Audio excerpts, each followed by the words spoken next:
There is a game tomorrow. There's the Rajasthan Royals playing. There's Kings 11 Punjab playing. Kings 11 Punjab probably need the win a little more than Rajasthan does. Well, Rajasthan need to lift themselves up. If Rajasthan don't win that, they're down to 2-6. So then they're not coming back. If they have to come back, they need to be 3-5. Yeah, it's tough though. Huh? When you look at the points table, you're looking at Rajasthan and you're going, it's tough. Basically, it's like managing your rovers. You got to manage your butler. Yeah. Till such time as he's there, you win as many as you can. The problem with the Royals is that the butler's leaving. Yeah. So they need a new butler. And there isn't another butler out there. Yeah, there's no other butler out there. The butler's with the heart and soul of royalty anyway, weren't they? Well, no, Yeah. I didn't say that. It's true. When you come in, we cry Silver service. Silver service. And Joss Butler gave that silver service in the last game that they played against Mumbai. He was just spectacular that day. And they'd be hoping that he can do the same in Mohali. It's his kind of ground. He'd like that. Yeah. And when he gets in mode and in confidence mood, he generally goes like he did last year. He goes boom, boom, boom, game after game. He's there. You've seen him. Where do you bowl to Butler? Because sometimes, so you look at Hardik Pandya. Hardik's hitting there, right? Sometimes he'll squeeze there, he's hitting there. But Butler will play this, Butler will play this. He hits round the dial. In the nets. Full spin. I'd say in the nets. Full spin. That's the best place to I mean, bowl the best place for him to face spin was at the Wankhede because there wasn't a great deal of spin. It was skimming on and he could strike it into the ground, into the grandstands. I think Mohali, with it being a bit bigger, it doesn't quite. It's a good pitch. Game in Mohali that was slow, but otherwise they've been good. Yeah, it's decent, but it's a bigger hit. Yes. You can't just swing through the line. So I'd bowl a bit of spin in Joss Butler. But Kalol in my ear, our director in my ears, just told me, he said tomorrow's the Ramshot derby. Right? There's Joss Butler on one side and there's Sarfaraz on the other. The only difference is one of them has his eyes open when he's doing it. Just Joss Butler. I want to see the other one's just praying. He just put his head down and go, God save me. No, that's why I called it the Salam Alaikum shot. The Salam Alaikum shot, yeah. Head down. हम तो क्या कहते हैं? हम तो झुक के सलाम करते हैं. Yeah. तो झुक के हम. Is that shot? Yeah, he worries But me. I want to see his wagon wheel. I have a feeling there's nothing there. All his shots are here. He's playing the V, except that the V is behind. So when does an opposing team understand that that's one of it? So get a guy behind the keeper. Someone plays through the covers. You put a fielder in the cover because that's the have a long stop in the history of the game, or mid on. That's his favourite shot. So why don't you have someone behind the keeper? What do they call him? The backstop? So you're basically saying the Southwest count. So if someone's a great hitter through the offside, I would protect the offside, and I'd say to that player, okay, we know that you're very good, Dave. You're going to play a great shot. You're only going to get one for it. So we're going to try and make you play your shot that you're not quite as accustomed to.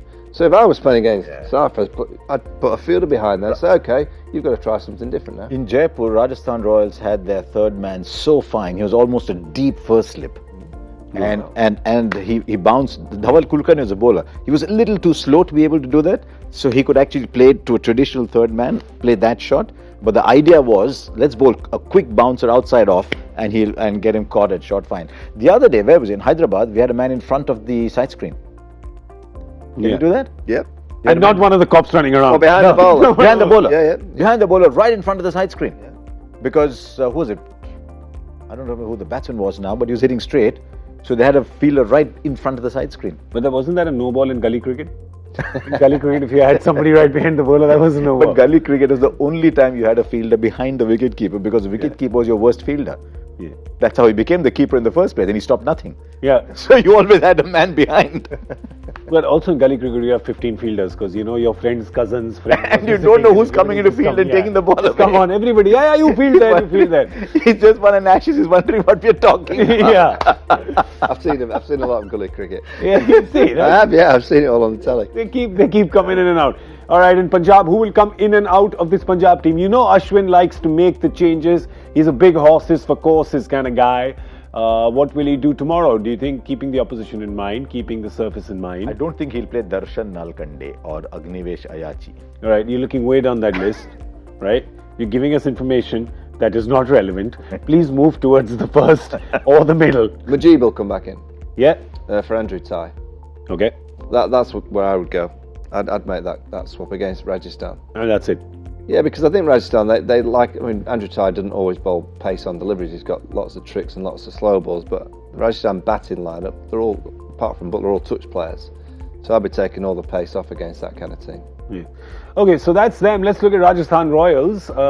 They didn't have Ben Stokes in the last game. There was no Ben Stokes there. He's not fit. So that's an issue for them. Do you see? Well, Liam Livingston, you mentioned Michael. Yeah, you're fond of him. He is an opener though, batting down at 5 and 6. Would you rather get Ashton Turner in there? Yes, because Liam Livingston isn't a middle order player in T20 cricket. Yeah. He either opens or he doesn't play. He's not been set out to bat a number 5 or 6 in T20, particularly in these conditions. So you're almost wasting an opportunity there. Ashton Turner, what does he do best? Bats at 5 or 6. Played well in these conditions for Australia just a few weeks ago. I know he's been away to play a bit against Pakistan and now he's back, but he's the player that should be at number 5 and 6, and he has actually got the ability to strike the ball out the park from pretty much ball one. I remember seeing there was a Big Bash game when we were in Australia, and he was Perth Scorchers. Yep. And it was an impossible run chase, and I said, there's no point in watching this. This game is over. So I switched off the telly, and they won with 2 balls left. It was an impossible chase, and I looked at the numbers. Ashton Turner just demolished everything. So he's that kind of player.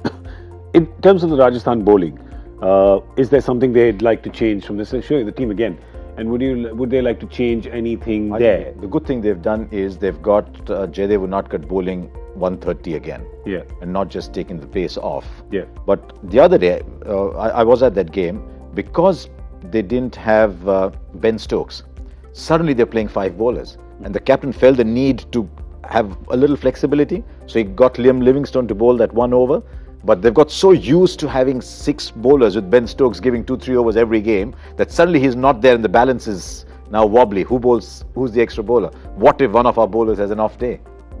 Wow, yes. So for them, there is an issue. But Shreyas Gopal, in the previous game, Shreyas Gopal was quite good. So that's a plus for Ajinkya Rahane, the captain. So that's the one game tomorrow. Now, we'll just bring up the points table again and look at Kings 11 Punjab, because how does that impact them? They're stuck in that little traffic jam that's happening on 8 points. 2 teams have gone away to 10, which is Delhi and Mumbai yesterday and today. So they need to win this. Now, remember, this is an extra game that they're playing. The other teams ahead of them are all on 8 games. So tomorrow will be Punjab's 9th game.